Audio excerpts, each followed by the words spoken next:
سے ہاروت ماروت سے، ان کا جو بڑا کردار تھا وہ یہ تھا کہ یفرقون بین المرء وزوجہ، جادو کے ذریعے سے وہ کیا کرتے تھے، میاں اور بیوی کے تعلق کو ختم کاٹتے تھے، اس کو ختم کرتے تھے۔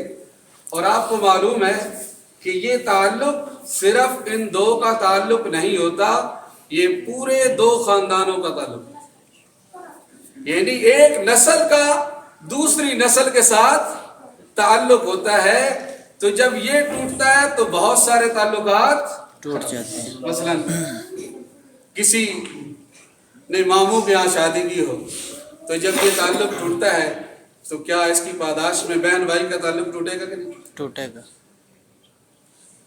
اللہ تعالیٰ نے ان تعلقات کو جو جوڑا ہے، اس کا ایک بڑا عظیم مقصد یہ ہے کہ اللہ تعالیٰ پاکیزگی چاہتے ہیں۔ کیا چاہتے ہیں؟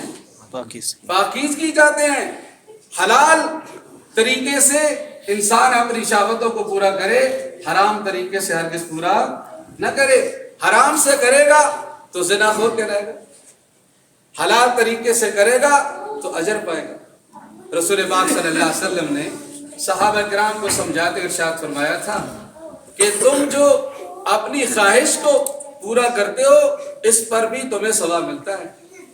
صحابہ کرام نے آقا صلی اللہ علیہ وسلم سے عرض کی، یا رسول اللہ کہ ہم اپنی ایک ذاتی خواہش کو پورا کریں، اس پر ثواب ملے، یہ بڑا عجیب لگتا ہے۔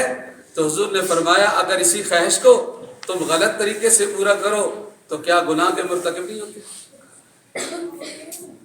جب وہاں گناہ ہے تو یہاں کیا ہے؟ ثواب۔ یہاں کیا ہے؟ ثواب ہے۔ تو خدا را وَيَقْطَعُونَ مَا أَمَرَ اللَّهُ بِهِ أَن يُوصَلَ، یہ